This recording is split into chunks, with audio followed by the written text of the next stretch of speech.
Hello दोस्तों, स्वागत है एक बार आपका फिर आपके यूट्यूब चैनल राम सृष्टि पॉइंट पर। दोस्तों मैं जितेंद्र यादव, जैसे कि आपको पता है कि हम एसएससी प्रीवियस ईयर क्वेश्चंस कर रहे हैं। तो ये मैथ्स का सेट है और इससे पहले मैंने आपको बताया कि 2-3 सेट करा दिए हैं, तो आप उनको जरूर देख लेना। वो सारे प्रीवियस ईयर क्वेश्चन है दोस्तों, और जीके के भी हम प्रीवियस ईयर क्वेश्चन करा रहे हैं। रीजनिंग बहुत जल्दी स्टार्ट करेंगे, ठीक है। रीजनिंग के भी प्रैक्टिस क्वेश्चन लेकर आएंगे आपके लिए। तो दोस्तों चलिए स्टार्ट करते हैं आज का सेशन। अगर आप इस चैनल पर नए हैं तो प्लीज लाइक शेयर सब्सक्राइब जरूर कर दीजिए। तो चलिए देखते हैं पहला क्वेश्चन। तो पहला क्वेश्चन हमें दे रखा है कि यदि ए बी सी हमें गिवन है, A ratio B ratio C जो दे रखा है वो हमें दे रखा है 4, 5 और 6 दे रखा है। और हमसे पूछा है कि 1/a, 1/b और 1/c कितना होगा दोस्तों। तो आपको पता है ए की वैल्यू हम 4 ले सकते हैं, बी की वैल्यू 5 और सी की वैल्यू कितनी ले सकते हैं, 6 ले सकते हैं। तो 1/4, 1/5, 1/6 हमारा रेशियो हो जाएगा। अब अगर 1/4, 1/5 और 1/6 हमारा रेशियो हो गया है दोस्तों, ऑप्शन हमें ऐसे नहीं दिया है गिवन, तो हमें क्या करना पड़ेगा, देखो इनका सबका एलसीएम लेना पड़ेगा। कितना लेना पड़ेगा एलसीएम, एलसीएम लेना पड़ेगा।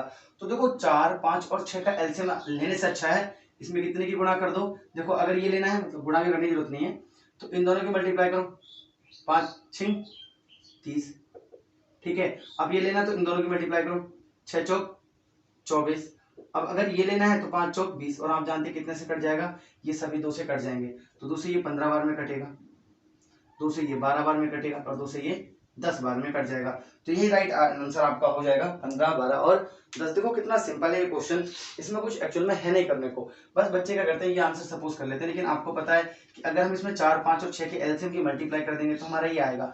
और इतना भी कुछ करने की जरूरत नहीं है। अगर ये निकालना है तो इन दोनों की मल्टीप्लाई करके लिख लो, ये निकालना है इसको छोड़ो, इन दोनों की मल्टीप्लाई करके लिखो।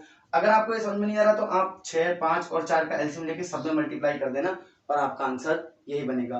तो आई होप आपको समझ में आ गया होगा। देखो नेक्स्ट क्वेश्चन की ओर चलते हैं। ये पहला क्वेश्चन था, लिखा है एक आयताकार मेज का परिमाप है। तो एक आयताकार मेज है, आप जानते हैं आयत है तो इसमें लंबाई और चौड़ाई होगी। तो एक आयताकार मेज का जो परिमाप दे रखा है, परिमाप का मतलब इंग्लिश में होता है पेरीमीटर, 48 दे रखा है। कितना के बने 48। तो एक आयताकार खेत का परिमाप 48 है। यदि आयताकार मेज का क्षेत्रफल 128 दे रखा है तो मेज की लंबाई क्या होगी। देखो हमें लंबाई बतानी है।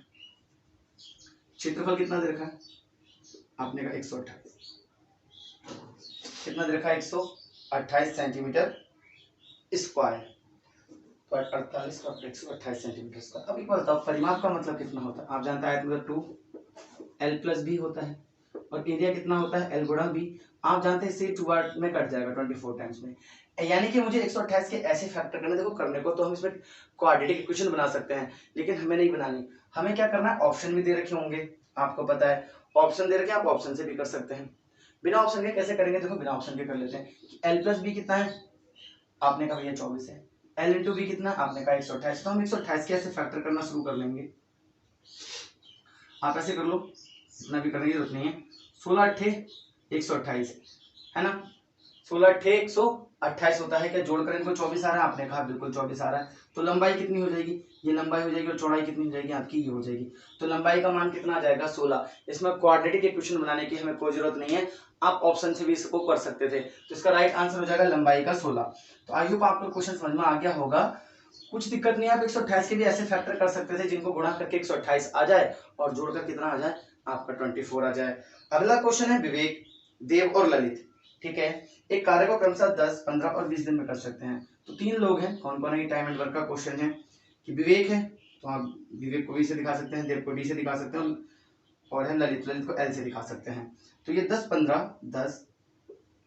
15 और 20 दिन में किसी काम को कर सकते हैं। तो बोला है विवेक तथा देव मिलकर इस कार्य के आधे भाग को कितने दिन में करेंगे। विवेक और देव, हमें इन दोनों से काम कराना है आधा। तो एक्चुअल में हमें यहाँ तो काम पता ही नहीं है, तो मैंने आपको टाइम एंड वर्क पढ़ाया तो बताया कि इनका जो एलसीएम होता है वही हमारा क्या हो जाएगा, टोटल वर्क मान लेते हैं। तो टोटल वर्क देखो 10, 15 और 20 में आप जानते हैं कितना आ जाएगा, आपने कहा 60 आ जाएगा। तो हमने एलसीएम ले लिया 60। तो 10 से कितने बार में कट जाएगा, 6 बार में, 15 चौक 60, और ये कितना हो जाएगा आपका 20 दिया 60। अब आपको पता है कि टोटल वर्क ये है, तो इसका आधा वर्क कितना होगा। अगर आप इसका आधा करेंगे तो आप कहेंगे 30 यूनिट हमें ये काम कराना पड़ेगा। किससे कराना है 30 यूनिट काम, हमें इन दोनों से मिलाकर। तो अगर विवेक प्लस देव मिलकर काम करेंगे 30 यूनिट, और इनका एक दिन का या एक घंटे की क्षमता कितनी है, 6 4 10, यानी कि 10 यूनिट काम कर रहे हैं एक दिन में, तो कितने दिन लगा देंगे टोटल? 3 दिन लगा देंगे दोस्तों। तो ये क्वेश्चन बहुत आसान था, एकदम आसानी से आप इसको कर पाए होंगे, कोई दिक्कत इन क्वेश्चंस में नहीं आती है। टाइम एंड वर्क जाकर देख लेना, इजी है सब, बस आपको थोड़ा सा क्वेश्चंस में पेशेंस रखना है। अगला जो क्वेश्चन है दोस्तों वो ये है, यदि एक साइकिल 30 मीटर प्रति सेकंड की गति से एक व्यक्ति 30 मीटर पर सेकंड की गति से एक कार चला रहा है, एक व्यक्ति की जो स्पीड दे रखी है ना, स्पीड वो हमें कितनी दे रखी है दोस्तों? 30 मीटर पर सेकंड की स्पीड से वो क्या कर रहा है? कार चला रहा है। तो व्यक्ति 1620 किलोमीटर की दूरी तय करने में कितना समय लेगा? तो समय बराबर कितना होता है? आपने कहा समय बराबर होता है भैया दूरी बटे चाल। कितना होता है? दूरी बटे चाल। ये मैं लिखकर इसलिए समझा रहा हूँ, कुछ बच्चे हैं न्यू होंगे जिन्होंने नहीं पढ़ा कभी भी, है ना। और आप जानते हैं ये जो वैकेंसी है SSC GD, इसमें बच्चे वही फॉर्म भरते हैं, वही जिनको ये जॉब चाहिए होती है और जिनकी बेसिक कमजोर होती है। तो दूरी कितनी रखी है? 1620। लेकिन आपको पता है ये तो किलोमीटर में और चाल मीटर पर सेकंड में है, तो हम इसको भी किलोमीटर में बदल लेंगे। किलोमीटर में बदलने के लिए 18/5 से आप क्या कर देंगे? मल्टीप्लाई। तो ये जो कन्वर्ट हो जाएगी वो किस में हो जाएगी? किलोमीटर में। अब यहाँ से मीटर पर सेकंड आपका हट जाएगा, 5 6 30। तो बस आपको 6 गुणा 18 से डिवाइड कर देना। 18 6 102, 18 में 162 होता है, तो ये 9 बार में कट जाएगा। ठीक है, ये कितनी बार में कट जाएगा? 9। और 15 6 90 होता है, तो ये कितनी बार में आपका कट जाएगा? 15। यानी कि टोटल उसको कितने घंटे लग जाएंगे? 15 घंटे लग जाएंगे। अगर वो कितने से जा रहा है? 18 6 108 किलोमीटर प्रति घंटे की रफ्तार से जा रहा है, जिसे हम मीटर पर सेकंड में बोलेंगे तो 30 मीटर पर सेकंड हो जाएगा। आई होप ये क्वेश्चन आपको क्लियर हो गया होगा। अगले क्वेश्चन की ओर चलते हैं दोस्तों। देखो अगला क्वेश्चन भी टाइम समय और दूरी से ही है। अगला जो क्वेश्चन है बोला है, अनिल 35 किलोमीटर प्रति घंटा की गति से अपने दफ्तर जाता है। अनिल जो 35 किलोमीटर प्रति घंटा की गति से अपने दफ्तर जा रहा है, भाई कितनी स्पीड से जा रहा है? 35 किलोमीटर पर आवर के हिसाब से अपने दफ्तर जा रहा है, तथा 30 किलोमीटर प्रति घंटा की रफ्तार से वापस आ जाता है। वापस आने में उसने कितनी स्पीड ली? आपने कहा 30 किलोमीटर प्रति घंटे की रफ्तार से वो वापस आ गया। अब हमसे बोला है यदि वह कुल 39 घंटे लगाता है, तो टोटल जो टाइम दे रखा है वो 39 आवर्स दे रखा है। ठीक है, तो हमसे पूछा है कि उसके घर और दफ्तर की, यानी कि हाउस से दफ्तर। तो दोस्तों आपके पास टोटल टाइम है 39, मतलब उसको जाने में और आने में टोटल समय कितना लगा है? आपने कहा 39। अब अगर हम बात करें, देखो समय बराबर दूरी बटे चाल की, तो आप सभी जानते हैं समय बराबर होता है दूरी बटे चाल। अब मुझे एक बात बताओ बच्चों कि जो दूरी है वो तो कांस्टेंट है ना भाई, जितनी डिस्टेंस वो जा रहा है उतनी डिस्टेंस वापस आ रहा है होगा। ऐसा तो नहीं कि जा रहा है वो ज्यादा तो वापस आ रहा है कम। आप कहेंगे बिल्कुल कांस्टेंट है। अगर दूरी कांस्टेंट होती है तो समय और चाल एक दूसरे के इनवर्सली प्रोपोर्शनल का मतलब होता है व्युत्क्रमानुपाती होते हैं। तो आपको यहाँ पर देखो चाल का रेशियो दे रखा है, वो पहले 35 से जा रहा था, स्पीड का दे रखा है, पहले किससे जा रहा था? 35 और 30 किलोमीटर प्रति घंटा से। अगर हम टाइम का रेशियो निकालें इनका तो जस्ट उल्टा होगा, तो ये 30 और 35, इसमें आप रेशियो कर सकते हैं। यहाँ पर रेशियो मत करना क्योंकि ये एक्चुअल दे रखा है आपको 35 और 30, आप यहाँ पर करो। आपने कहा हम ये तो रेशियो निकाल रहे, तो 5 6 30 और 5 7 35। तो आपने कहा टाइम जो आ रहा है वो 6 और 7 आ रहा है, मतलब कि अगर 13 घंटे लेता वो, है ना, हमारे हिसाब से 13 घंटे ले रहा है, लेकिन क्वेश्चन है तो आने और जाने में, देखो जाने में उसे 6 घंटे लग रहे हैं, वापस आने में उसको 7 घंटे लग रहे हैं। टोटल कितना समय हो गया भाई? 13 घंटे। क्वेश्चन ने तो बोला 39 घंटे, तो आपने कहा 13 3 39। अब अगर आप निकालना चाहते हैं दूरी, दूरी बराबर कितना होता है? देखो 4 गुणा समय, यानी कि 35 गुणा 6 ही आपकी डिस्टेंस हो जाएगी। तो डिस्टेंस हो जाएगी 35 गुणा 6। लेकिन दोस्तों आपको पता है, क्या पता है कि एक रेशियो की वैल्यू 3 है, तो हमें इसमें 3 की और मल्टीप्लाई करनी पड़ेगी। तो अगर हम इनकी मल्टीप्लाई करें तो 35 गुणा 6 दिन बड़े 6 3 18, इसकी करेंगे तो 630 आपका क्या आ जाएगा? किलोमीटर डिस्टेंस आ जाएगी। तो 630 किलोमीटर उसके घर और दफ्तर की दूरी होगी। आई होप दोस्तों आपको समझ में आ गया होगा। देखो क्वेश्चन बहुत इजी है, कुछ नहीं है। हमें क्या दे रखा है यहाँ पर? दूरी कांस्टेंट दे रखी है, तो चाल का जस्ट रेशियो होता है उल्टा आपके समय का। समय का रेशियो में पता चल गया, तो जाने में उसे 6 घंटे लग रहे हैं, वापस आने में 7, टोटल 13 घंटे। क्वेश्चन ने 39 घंटे बोला है, यानी कि एक रेशियो की वैल्यू कितनी आ गई आपकी? 3 आ गई है। तो बस हमारे हिसाब से 3 है। तो देखो टाइम और स्पीड की मल्टीप्लाई करेंगे तभी तो दूरी आएगी, तो हमने मल्टीप्लाई कर दी। लेकिन आपको पता है कि ये तो रेशियो में था, जिसकी एक रेशियो की वैल्यू 3 है, तो 3 से और मल्टीप्लाई करेंगे। आई होप आपको क्लियर हो गया होगा दोस्तों। चलिए नेक्स्ट क्वेश्चन की ओर चलते हैं। और जो भी कहीं दिक्कत है आपको, वो आप में बता सकते हैं व्हाट्सएप पर। तो हमें बोला है कि ए रेशियो जो बी दे रखा है, अगला क्वेश्चन है कि ए रेशियो जो बी है आपके पास, वो दे रखा है 4:5। ठीक है दोस्तों, हमें बोला है ए अपॉन बी और रेशियो बी अपॉन ए आपको को बताना है का अनुपात क्या होगा। तो देखो कुछ नहीं है, अगर आप इसका अनुपात ऐसे कर लें, इसकी मल्टीप्लाई, तो आपने देखा a square ratio b square हो जाएगा दोस्तों, हो जाएगा या नहीं हो जाएगा। तो बस a का स्क्वायर कितना होता है 16, b का स्क्वायर कितना होता है 25, ये यहाँ का आंसर हो जाएगा। कितना सिंपल सा क्वेश्चन है, बहुत ही इजी और आसान सा क्वेश्चन है। रेशियो आप जरूर पढ़ लेना, आपके एग्जाम में रेशियो पूछा जाता है। तो चलो दोस्तों चलते हैं नेक्स्ट क्वेश्चन की ओर। देखो कहीं पर भी आपको अगर बहुत ज्यादा एक्सप्लेनेशन चाहिए, बेसिक से सीखना है, तो पहले वीडियोस देख लेना, रेशियो तो सब करा रखा है मैंने कंप्लीट, आपको पहले वो जरूर देख लेना। अगला क्वेश्चन है हमारे पास a अनुपात b अनुपात c जो दे रखा है, ये क्वेश्चन तो हमने दोस्तों कर लिया है।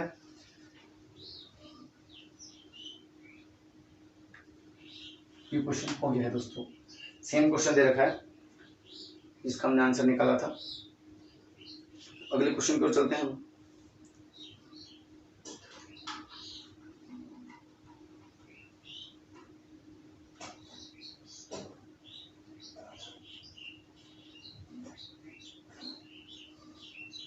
देखो लिखा है एक विद्यालय के 50 शिक्षकों की औसत आयु 66 वर्ष है।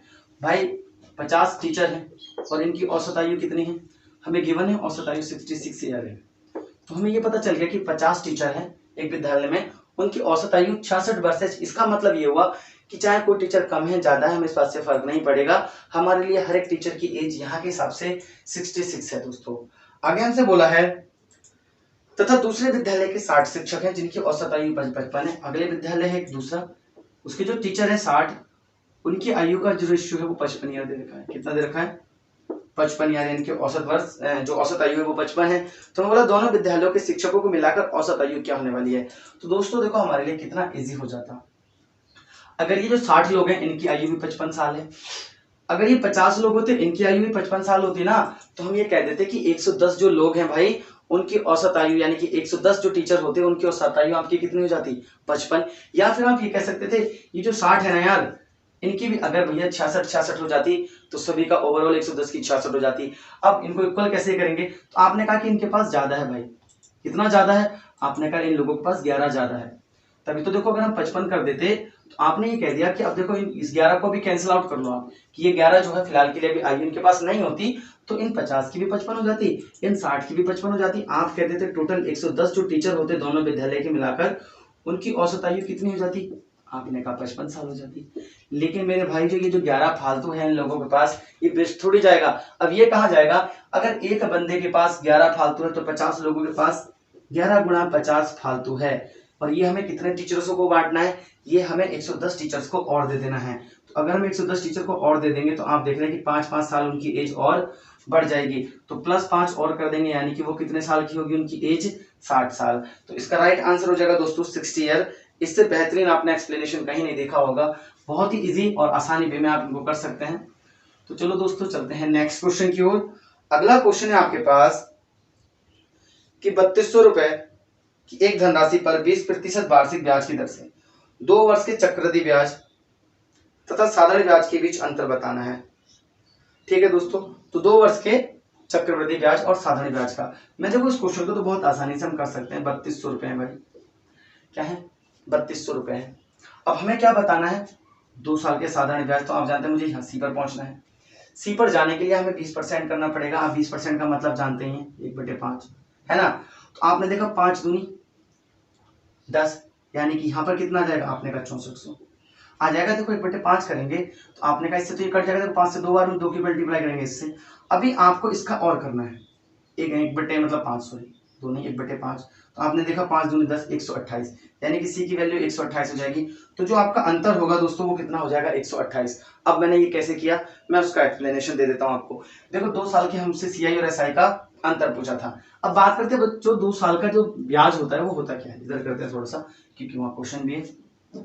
ये अगर आपका मिश्र एक धन है, मान लो ए धन है, तो पहले साल अगर 8% ब्याज लगेगा दोस्तों तो ये मिलेगा, बी धन हमें मिल गया जो कि देखो यहाँ पर बी की वैल्यू क्या है 640 पहले साल कभी साधारण ब्याज नहीं लगता।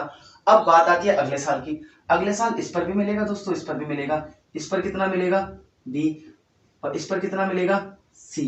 तो आप देख रहे हैं दोस्तों ये 2 साल का साधारण ब्याज है, अगर हम इसमें सी कंपेयर कर दें यानी कि सी मिला दें तो वो 3 साल का ब्याज हो जाएगा, वो भी सॉरी 2 साल का चक्रवृद्धि ब्याज हो जाएगा। इसका मतलब ये जो है वो वो क्या है, अंतर है। कितने साल के ब्याज का, 2 साल के साधारण और चक्रवृद्धि ब्याज का अंतर है। और यहाँ जाने के लिए आप देख रहे हैं हमें R% यहाँ करना पड़ रहा है, R% यहाँ करना पड़ रहा है, हम डायरेक्ट कहाँ पहुंच जाते हैं, C पर पहुंच जाते हैं। तो बस मैंने वही किया दोस्तों, 20% का आप सभी को मतलब पता है 1/5 होता है, तो हमने पहले इसका 1/5 किया, फिर से 1/5 किया और कहाँ पहुंच गए 128 पर। अब आप इस क्वेश्चन को डायरेक्ट ऐसे कर सकते थे, 1/5 25 चौक 100 और 32 चौक 128 आपका डायरेक्ट आंसर आ जाता। ज्यादा कुछ करने की जरूरत नहीं थी, ये मैंने आपको इसलिए बनाया ताकि आपको ये बात समझा पाऊं। आई होप आपको ये क्वेश्चन समझ में आ गया होगा दोस्तों।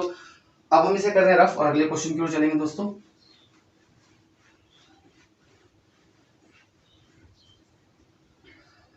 अगला क्वेश्चन है दोस्तों, एक शंकु की ऊंचाई 24 सेंटीमीटर है। एक शंकु है आपके पास जिसकी ऊंचाई कितनी दे रखी है, 24 सेंटीमीटर। ये हमें हाइट दे रखी है भाई 24 सेंटीमीटर, ठीक है।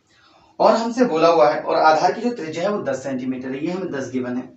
तो हमसे बोला यदि इसे रंगने की दर 28 रुपए पर मीटर सेंटीमीटर स्क्वायर, 28 रुपए पर सेंटीमीटर स्क्वायर हो, ठीक है, तो शंकु को बाहर से रंगने का कुल खर्चा कितना आएगा।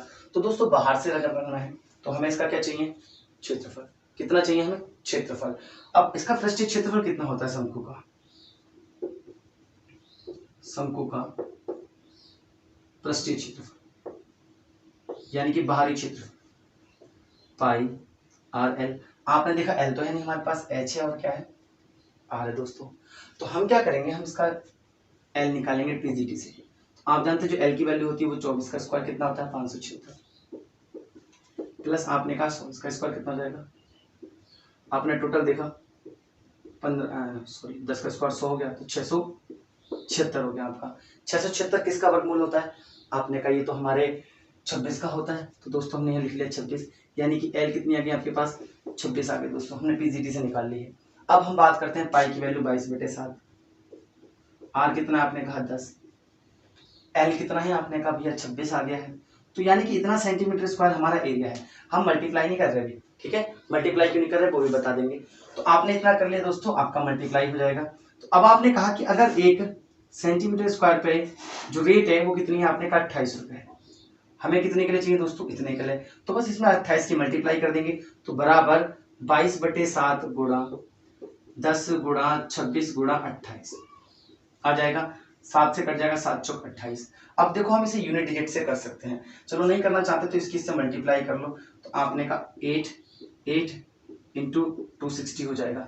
इसके आप मल्टीप्लाई करेंगे तो आप देखेंगे लास्ट में आ रहा है 0, ऑप्शन चेक करेंगे, और 8 6 48 किसके में आपके लास्ट में आ रहा है दोस्तों, 2 में आ रहा है, आप देख लेना इसका जो आंसर होगा। और 8 दूनी 16, तो 22 के आसपास आएगा, यानी कि ऑप्शन नंबर ए। तो 22,880 आपका क्या हो जाएगा, आंसर हो जाएगा। मतलब इतने रुपए हमारे लगेंगे। देखो कैलकुलेशन आप खुद कर लेना, कुछ हार्ड है नहीं। हमें शंकु पर बाहर से पेंट कराना था, तो बाहर से पेंट कराने के लिए हमें पाई आर एल एरिया निकालना पड़ेगा कि बाहरी इसका एरिया कितना है, कर्व सरफेस एरिया। आपने कहा इतना हो गया। अब 1 सेंटीमीटर स्क्वायर पर कितना पैसा खर्च हो रहा है, आपने कहा 28 हो रहा है, तो हमारे पास तो इतना है सेंटीमीटर स्क्वायर, बस इसमें 28 के मल्टीप्लाई करके सॉल्व करेंगे तो 22,880 रुपए आपका क्या आ जाएगा, आंसर आ जाएगा। तो देखो दोस्तों बहुत इजी है, बस आपको क्या करना है, हर चीज अच्छे से समझनी है। अब देखो दोस्तों अगले क्वेश्चन की ओर चलेंगे। आई होप आपको ये तो समझ में आ गया होगा। मैं इसको कर रहा हूँ रफ, और अगर कहीं कोई भी क्वेरी होती है दोस्तों तो आप हमें इंस्टाग्राम जितेंद्र यादव पर फॉलो कर लीजिए और मैसेज कीजिए डायरेक्ट, मैं आपको जरूर आंसर बता दूंगा। कोई भी अगर दिक्कत होगी तो बताएंगे हम आपको। अगला क्वेश्चन है कि 8 के पहले 4 धनात्मक गुणजों का औसत क्या होगा। देखो 8 के प्रथम कितने गुणांक हैं, 8 के सॉरी 4, तो पहला तो 8 हो जाएगा 16, और चौथा कौन सा हो जाएगा 8 चौक 32। अब आप जानते हैं कि ये होंगे 8 दूनी 16 8 24 और भी लगा लो, चलो अब क्या ये 24 और 8 चौक 32 हो जाएगा दोस्तों। तो इसको औसत निकालने के लिए हमें इसको जोड़ने की जरूरत नहीं है। क्यों नहीं है, ये एक एपी बन रही है, यानी कि एक अर्थमेटिक प्रोग्रेशन समांतर श्रेणी बन रही है। और आप जानते हैं समांतर श्रेणी का औसत कितना होता है, पहले और लास्ट वाले को जोड़कर आधा कर दो, तो 32 + 8 का अगर हम आधा करेंगे तो ये हमारा एवरेज आ जाएगा। क्या आ जाएगा, एवरेज आ जाएगा दोस्तों।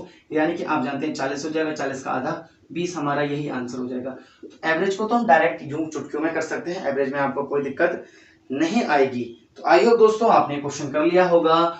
आगे चलते हैं अगले क्वेश्चन की ओर। अगला क्वेश्चन है किसी आयताकार बगीचे की लंबाई और चौड़ाई 12 सेंटीमीटर और 9 सेंटीमीटर है। तो एक आयताकार बगीचा है दोस्तों, जिसकी लंबाई और चौड़ाई 12 और 9 है दोस्तों। कितनी है? लंबाई 12 दे रखी है और चौड़ाई 2 रखी है। आयताकार बगीचे का क्षेत्रफल क्या होगा?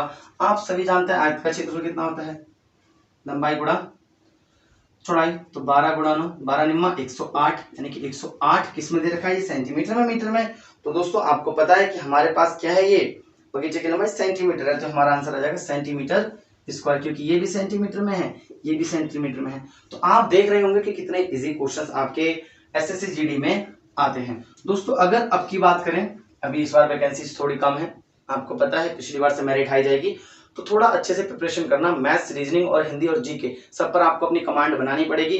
कम से कम आपको 75 प्लस मार्क्स चाहिए। अगर आप जनरल में हैं तो कोशिश कीजिए 80 नंबर आपके आए, तब जाके आपको अच्छे नंबर। और इस बार माइनस मार्किंग है, इस बात का याद रखना, नेगेटिव मार्किंग है, पिछली बार नहीं थी, इस बार 1/4 की नेगेटिव मार्किंग है, इसको ध्यान में रख के अपनी तैयारी कीजिए। तो अगला जो क्वेश्चन है दोस्तों हमारे पास वो है 2 की पावर 3। ठीक है, मैं यहाँ लिख देता हूँ क्योंकि इसे लिखना हमारे लिए पॉसिबल नहीं है। क्यों नहीं है? क्योंकि अभी हमारे पास इतना अच्छा सिस्टम नहीं है। एंड 3 की पावर 1 इंटू 5 की पावर 2 इंटू 7 की पावर 1 का महत्तम समावर्त है, मतलब का एचसीएफ आपको बताना है। क्या बताना है? एचसीएफ ज्ञात करें। अगर आपको इसका एचसीएफ ज्ञात करना है दोस्तों, तो आप जानते हैं एचसीएफ होता क्या? Highest common factor. Highest common factor का मतलब देखते हैं, इसमें 2 है, 3 है और 5 है। यहाँ पर बच्चों 2 नहीं है, यहाँ पर 3 और 5 है, तो यही है कॉमन हमारे 3 और 5। 3 की पावर कितनी है इसमें? आपने कहा 1, तो ये ले लेंगे 3 की पावर 1, ये हमारा एचसीएफ होगा। 5 की पावर 2 है यहाँ पर 5 की पावर 3 है, तो कम वाले लेंगे 5 की पावर 2। यही हमारा दोस्तों क्या हो जाएगा? एचसीएफ हो जाएगा। अगर एलसीएम की बात कर लेता तो इनको छोड़कर बाकी सब आ जाते। क्या आ जाते? सब आ जाते। इनको छोड़कर का मतलब ये होता है कि हम 5 की पावर 3 ले लेते, भाई ये तो छोटा है, क्योंकि एलसीएम बराबर क्या होता है? एचसीएफ इंटू ए इंटू बी। तो आप इनकी और इनकी मल्टीप्लाई कर लेते, आप जानते हैं 3 की पावर 5 ले लेते, 3 की पावर 1 खत्म हो जाता। तो आपको याद रखना है कि इसका आंसर क्या हो जाएगा? ये आपका 3 की पावर 1 इंटू 5 की पावर 2 ही हमारा एचसीएफ होगा। आई होप आपको समझ में आ गया होगा। एचसीएफ एलसीएम देखना सब करा रखा है मैंने। अगले क्वेश्चन की ओर चलते हैं दोस्तों। अगला क्वेश्चन है, राहुल ने बाजार से 80 वस्तुएं खरीदी। कुछ वस्तुओं को उसने 25%, सॉरी, कुल वस्तु की 25% वस्तुएं खराब थी तथा शेष वस्तुओं को 50% लाभ पर बेचा गया। कुल लाभ का प्रतिशत ज्ञात कीजिए। ठीक है दोस्तों, राहुल ने बाजार में 80 वस्तुएं खरीदी, 80 वस्तुएं खरीदी भैया, ठीक है, और हमें बोला कुल वस्तुओं का 25% वस्तुएं खराब थी। अब इनका 25% निकालें, 1/4, यानी कि 1/4 इसकी वस्तु खराब हो गई भैया। 4 का मतलब जानते हैं 20 वस्तुएं खराब हो गई। वस्तु कितनी सही बची? 60 सही वस्तुएं। अब ये मत कहते ना इसका तो 20 आया भैया, फिर बाद में कहें 60 सही बची। अब इन 60 सही वस्तुओं को हमें बेचना है दोस्तों, ठीक है। तो हमसे बोला है 50% लाभ पर बेचा गया। कुल लाभ कितना प्रतिशत हुआ? 50% लाभ पर। तो दोस्तों हमारे पास कितनी वस्तुएं बची? 60 वस्तुएं सही बची। और आपको पता है कि उसने इन 60 वस्तुओं को ना 50% के लाभ पर बेच दिया। अब बात ये करते हैं दोस्तों कि अगर हम 1 रुपए की एक वस्तु माने, 1 रुपए की एक वस्तु माने, तो उसने खरीदी कितनी वस्तुएं थी? 80 वस्तुएं। तो 80 रुपए की उसने 80 वस्तुएं खरीदी होंगी दोस्तों, 80 वस्तुएं खरीदी। अब उसके पास बची कितनी वस्तुएं? आपने कहा 60 वस्तुएं बची, यानी कि 60 रुपए का सामान उसके पास बच गया है दोस्तों। अब इस 60 रुपए को अगर वो कितने % लाभ पर बेचता है? आपने कहा 50%, तो 50% निकालेंगे तो आप जानते हैं 30, यानी कि वो 30 रुपए का लाभ ले लेता है। तो भैया उसने 60 का सामान कितने में बेच दिया? 90 रुपए में। अब आप ये बताओ एक्चुअल में उसने कितने रुपए खर्च किए थे दोस्तों? आपने कहा 80 रुपए खर्च किए थे। 80 रुपए का सामान उसने कितने में बेचा? आपने कहा 90 रुपए में बेचा। कितने का प्रॉफिट हुआ उसे? 10 रुपए का। कितने रुपए खर्च करने के बाद? 80 रुपए खर्च करने के बाद। आपने इससे इसको काट लिया, 1/8 का मान होता है 12.5%। तो उसको जो लाभ हो गया वो कितने % का हो गया दोस्तों? 12.5% का। आई होप आपको ये बात समझ में आ गई होगी। देखो इस क्वेश्चन में हमें ना वस्तु का क्रय मूल्य नहीं दिया था, तो हमें मानना पड़ेगा। हमने क्या माना? 1 रुपए की एक वस्तु उसने खरीदी होती तो 80 वस्तुएं 80 रुपए की खरीदी। आपको पता है 25% खराब हो गई, तो हमारे पास कितनी वस्तुएं बच गई? हमारे पास वस्तुएं बची 60, यानी कि 60 रुपए का सामान बचा और मुझे इसे कितने पर बेचना है? 50% लाभ, यानी कि 90 रुपए में बेचना पड़ेगा। तो 80 का सामान अगर हमने 90 में बेचा तो हमें कितने का प्रॉफिट हो गया? 10 रुपए का प्रॉफिट हो गया। कितने पर? 80 रुपए पर। खर्च हमने एक्चुअल में 80 रुपए किए हैं, ये 60 नहीं, वो तो हमारा खराब होने के बाद नुकसान हो गया था। तो आई होप आपको क्वेश्चन समझ में आ गया होगा। चलो दोस्तों नेक्स्ट क्वेश्चन की ओर चलते हैं। तो अगला क्वेश्चन है दोस्तों हमारे पास कि एक किताब के विक्रय मूल्य तथा क्रय मूल्य का रेशियो दे रखा है। एसपी और सीपी का रेशियो हमें दोस्तों दे रखा है 3:4। लाभ और हानि का प्रतिशत आपको बताना है। तो दोस्तों आप ये बताओ, आपने 4 रुपए का सामान 3 रुपए में बेच दिया, कितने रुपए का नुकसान हो गया? आपने कहा 1 रुपए का। तो हानि परसेंटेज निकलेगा, लॉस हो जाएगा हमें। 1 रुपए का नुकसान हुआ, कितने रुपए पर? 4 रुपए पर। तो टोटल 25% की हमें क्या होगी दोस्तों? हानि हो गई। ये क्वेश्चन तो एकदम बच्चों वाला है, हर एक इंसान ने किया होगा।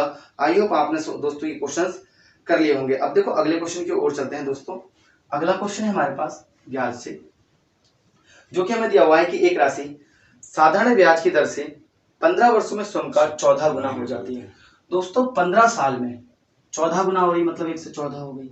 कितने साल लगे? 15 साल लगे। कितना ब्याज लग गया? आपने कहा 13 रुपए ब्याज लग गया, क्योंकि एक तो वो राशि होगी भैया, तो 13 रुपए का ब्याज लग गया। तो हमसे बोला है कि कितना होने में उसको, तो कितने वर्षों में वह राशि स्वयं का 92 गुना हो जाएगी। तो आपने कहा हमें इसे 1 से 92 करना है, यानी कि हमें कितने रुपए का ब्याज चाहिए? 91 रुपए का। तो आप ये बताओ 13 रुपए का ब्याज कितने दिन में लगा है? आपने कहा 13 रुपए का जो ब्याज लगा है वो 15 लगा है।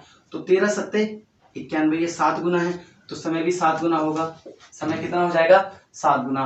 तो 15 सत्ते 105, यानी कि आपको कितना समय लग जाएगा? 105 साल लग जाएंगे। कितना इजी है, 1 से 14 हुई भैया, 13 रुपए का ब्याज लगा 15 साल में। 1 से 92 करना है, 91 रुपए का ब्याज चाहिए, तो कितना गुना है ब्याज? आपने कहा 7 गुना ब्याज है, तो समय भी 7 गुना ही लगेगा। तो 15 सत्ते 105 आपका सही समय हो जाएगा। दोस्तों आई होप आपको ये क्वेश्चन समझ में आ गया होगा। अगले क्वेश्चन की ओर चलते हैं दोस्तों। अगला जो क्वेश्चन है आपके पास वो यह है दोस्तों कि दो वस्तुओं का मूल्य 4:3 के अनुपात में, तो 4 और 3 के अनुपात में है दोस्तों। बोला यदि पहली वस्तु को 50% बढ़ाया गया, भाई इसको 50% बढ़ाया गया, और हमें बोला है तथा दूसरी वस्तु को 10% घटाया गया, 10% भैया घटा दिया इसको। यदि दूसरी वस्तु का मूल्य 54 रुपए हो गया, अब इसका मूल्य 54 रुपए हो गया दोस्तों, तो हमसे पूछा है कि पहली वस्तु का वास्तविक मूल्य क्या था दोस्तों। ठीक है, देखो कितना इजी है। आप इसका तो 50% बढ़ा सकते हैं, लेकिन इसका 10% आप जानते हैं 1/10 करना पड़ेगा। तो हम क्या करेंगे दोस्तों, इसमें एक 0 बढ़ा सकते हैं अपनी साइड से, रेशियो है हम अपनी तरफ से 0 बढ़ा लेंगे। अब आपने कहा अगर इसका 50% बढ़ाया गया, तो 40 का 50% आप सभी जानते हैं 20 बढ़ा दिया उसमें, यानी कि अभी जो नया मूल्य हो गया वो कितना हो गया? 60 रुपए। और इसका 10%, तो 30 का 10% आप सभी जानते हैं 1/10, 3 रुपए इसने क्या कर दिए? कम कर दिए, तो 27 रुपए हो गए दोस्तों। 27 ना होकर क्वेश्चन ने तो बोला ये 54 हो गया। आपने कहा भैया ये तो 2 गुना है। ठीक है, ये कितना है? 2 गुना है। तो दोस्तों ये भी 2 गुना होना चाहिए था, यानी कि वास्तविक मूल्य कितना होगा? 120 रुपए इसका हो जाएगा। आई होप आपको क्वेश्चन समझ में आ गया होगा। देखो क्वेश्चन में कोई दिक्कत आपको नहीं आई होगी। तो दोस्तों बहुत ही आसान है। तो वस्तु का वास्तविक मूल्य क्या था? आपको ये पता है कि ये तो अभी का प्रेजेंट का है, ये कब का है दोस्तों? प्रेजेंट का। वास्तविक मूल्य तो इसका कितना था? 40 माना हमने, तो 40 इसमें से घटा दो, आपका आंसर कितना हो जाएगा? 80 रुपए उसका वास्तविक मूल्य रहा होगा। ये प्रेजेंट का है, ये इसका प्रेजेंट का है, उसका ऐसा है। तो आइए दोस्तों आपको समझ में आ गया होगा, यहाँ पर आपको कोई दिक्कत नहीं आई होगी। तो चलिए दोस्तों अगले क्वेश्चन की ओर चलते हैं। अगला क्वेश्चन देखते हैं दोस्तों। अगला क्वेश्चन है सी अकेला एक कार्य को 20 दिनों में पूरा कर सकता है। भाई सी है एक बंदा, ये अकेले काम को 20 दिन में कर सकता है, तथा डी अकेला समान कार्य 30 दिन में कर सकता है। तो डी है ये 30 दिन में कर सकता है दोस्तों। हमसे बोला सी और डी दोनों मिलकर इस काम को कितने दिन में पूरा कर सकेंगे। तो आपको पता है 30 और 20 कैल्शियम हमेशा 60 से आया है। 30 दूनी 20 तियां 60 और 30 दूनी 60। आपको सी प्लस डी को लगाना है, दोनों एक दिन में कितने यूनिट काम कर रहे हैं? आपने कहा 3 2 5, 60 यूनिट काम कराना है, 5 एक दिन में कर रहा है, 12 पंजे 60, तो 12 दिन लगा देंगे ये दोनों अगर मिलकर इस काम को करेंगे। कितना सिंपल क्वेश्चन दोस्तों, आई होप आपको समझ में आ गया होगा, यहाँ पर कोई दिक्कत आपको नहीं रही होगी। दोस्तों मैंने सारे वो क्वेश्चंस करा दिए हैं जो आपके प्रीवियस ईयर एग्जाम्स में आए थे, बस जो तालिका वाले क्वेश्चंस होते हैं या फिर आपने देखा होगा ग्राफ वाले जो क्वेश्चंस होते हैं उनको छोड़कर, क्योंकि मैंने आपको बताया कि हमें बनाने में टाइम लगेगा, वीडियो लंबी हो जाएगी, इसलिए मैं उन क्वेश्चंस को अभी छोड़ दे रहा हूँ। वो एक साथ आपको मैं करा दूंगा, वीडियो को बीच में बना लिया करेंगे और उसके बाद आपको एक्सप्लेन करेंगे। तो आई होप आपको ये वीडियो अच्छी लगी होगी, तो अपने दोस्तों के साथ शेयर कीजिएगा, सब्सक्राइब कीजिए चैनल को। तो चलिए मिलते हैं इसके नेक्स्ट पार्ट में।